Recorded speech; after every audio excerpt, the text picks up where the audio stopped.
कफन ओढ़ाई दी है टूटत ही जब प्राण गे मरे घड़ी पनिया पिलाई दी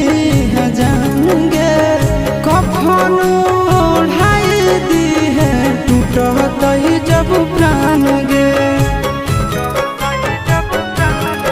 हगे हमारा से तोरा जाती प्यार होता भेंट सक छात कर लगे